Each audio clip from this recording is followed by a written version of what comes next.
नमस्कार। हम इस वीडियो के माध्यम से नॉस्ट्राडामस की एक भविष्यवाणी का रहस्य खोलने वाले हैं जो चीन के विनाश से जुड़ी हुई है। इसके पहले हम यह भी बताना चाहेंगे कि हमारे पिछले वीडियो में हमने कोरोना पर जो भविष्यवाणी की थी वो 100% सही सिद्ध हुई है। इसमें हमने अनलॉक होने की तारीख भी मई के अंतिम सप्ताह में बताई थी, जो बिल्कुल सही सिद्ध हुई है। हमने जुलाई 2020 में कोरोना के उपचार की कई पद्धतियों के आने का भी संकेत दिया था, वो भी बिल्कुल सही सिद्ध हुआ। इसी भविष्यवाणी में हमने जून 2020 में पड़े ग्रहण के परिणाम स्वरूप भूकंप एवं युद्ध की पहले ही भविष्यवाणी कर दी थी। लगातार आ रहे भूकंप एवं चारों ओर युद्ध के हालात बताते हैं कि हमारी भविष्यवाणी 100% सही सिद्ध हुई है।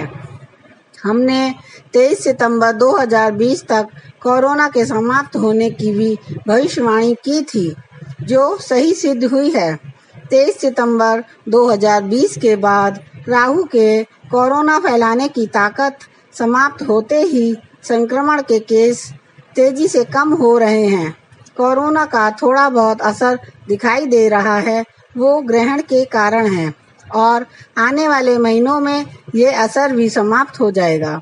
संभवतः कोरोना की वैक्सीन आने तक कोरोना समाप्त ही हो जाए। कोरोना की वैक्सीन के आने की संभावना 17 जनवरी 2021 को बन रही है, लेकिन साथ ही साथ एक महायुद्ध की संभावना भी बन रही है, जो 2021 से 2023 तक चल सकता है। लेकिन ये सब हम आपको अगले वीडियो में बताएंगे।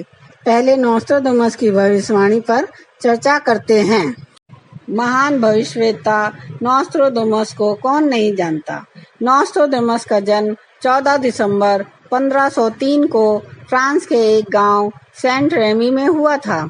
उन्होंने अपनी कालजयी रचना सेंचुरीज में प्रतीकात्मक छंदों के रूप में भविष्यवाणी की थी।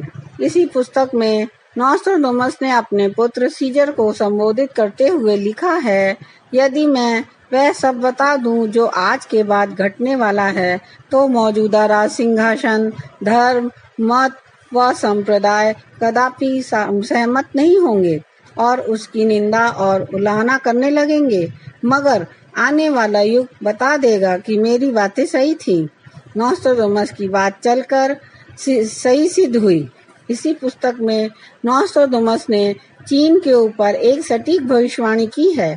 हम आपको इस भविष्यवाणी के बारे में बताएंगे और इस प्रतीकात्मक छंद की व्याख्या कर उसका अर्थ भी बताएंगे।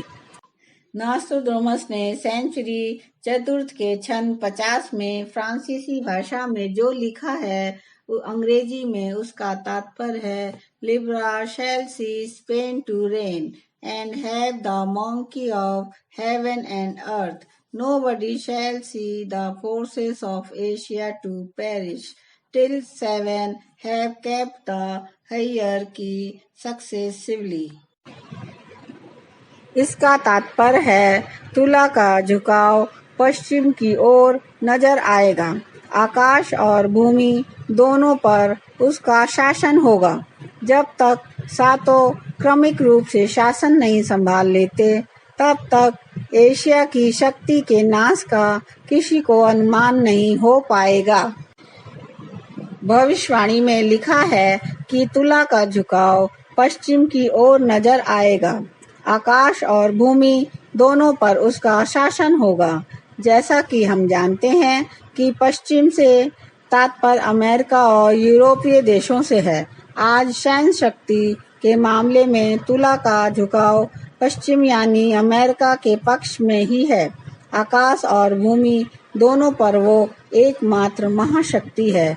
अतः भविष्यवाणी वर्तमान परिस्थितियों में घटने वाली घटना की ओर इशारा करती है।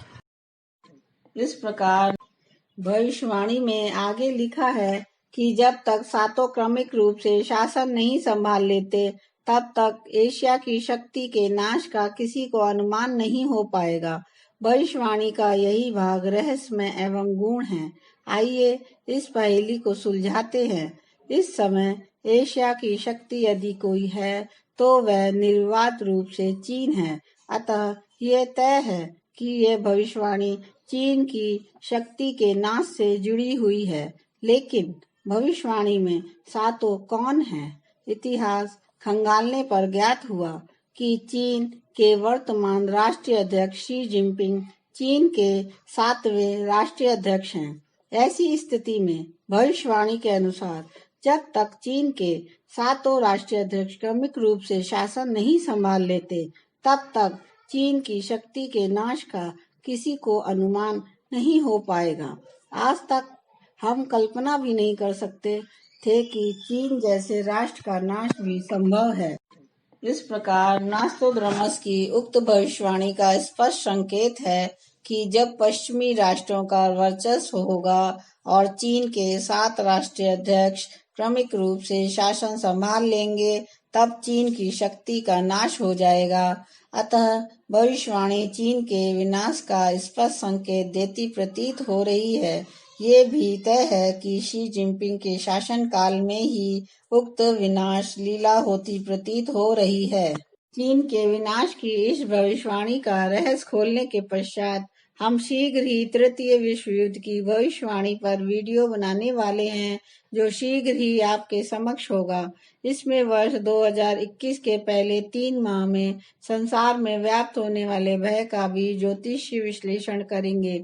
इसके लिए इंतजार करें हमारे नए वीडियो का। इस वीडियो को लाइक, शेयर एंड सब्सक्राइब करना ना भूलें।